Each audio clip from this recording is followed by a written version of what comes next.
I came home from the clinic, weary and alone, then opened the door and collapsed at what I saw inside. The rain wouldn't stop. It slid down the clinic windows like tears, cold and relentless, as if the sky itself was mourning for me. I sat in that sterile chair, numb, holding the crumpled paper in my hands. The doctor's voice still echoed in my head, sharp and inescapable, "I'm sorry.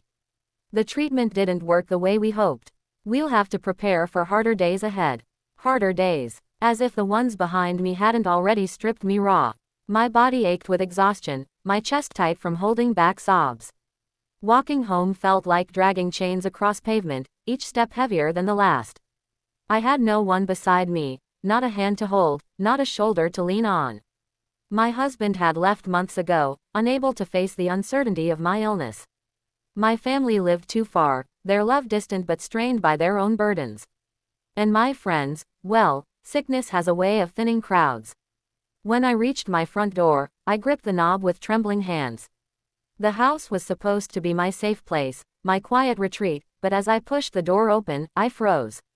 The light was on. Voices, soft, overlapping, floated toward me. My knees buckled, my clinic bag slipped to the floor, and I clutched the doorframe to steady myself. My mind spun. Had someone broken in? Was I imagining things? But what I saw inside made me collapse right there on the threshold. The living room was filled, overflowing, with people. My sister stood near the window, holding a tray of food. My childhood best friend was there, tears already brimming in her eyes.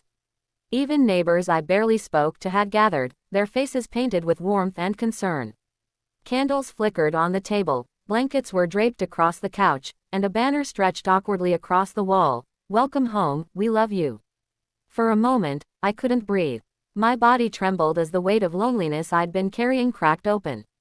I had walked into my house expecting silence, emptiness, maybe even despair. Instead, I had stumbled into love. My sister rushed toward me first, catching me as my knees gave way. "You're not alone," she whispered fiercely. "Not anymore." And in that embrace, all the walls I had built around my aching heart began to crumble. They sat me down gently, insisting I rest, while warm hands placed food in front of me. Someone pressed tea into my palms, the steam curling into my face like a gentle reminder of life's small comforts. One by one, they told me stories, memories we had shared, moments I had forgotten.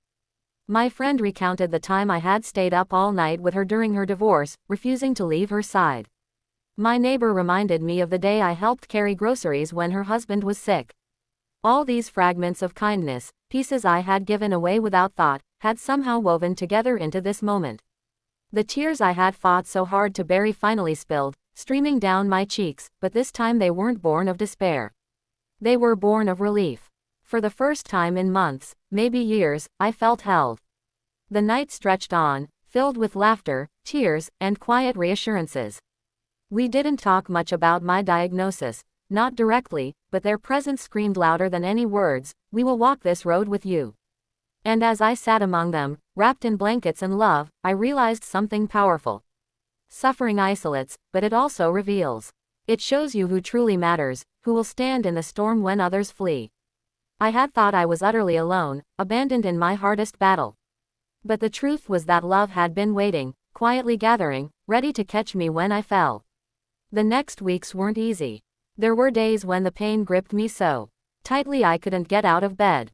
But now, there were voices outside my door, people dropping by with meals, with jokes, with quiet company when I couldn't bear to speak.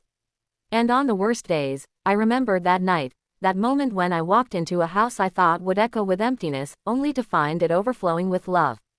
I came home from the clinic weary and alone, but what I saw inside reminded me of something far greater than my illness, greater even than my fear, the unshakable truth that love, once given, always finds its way back to you.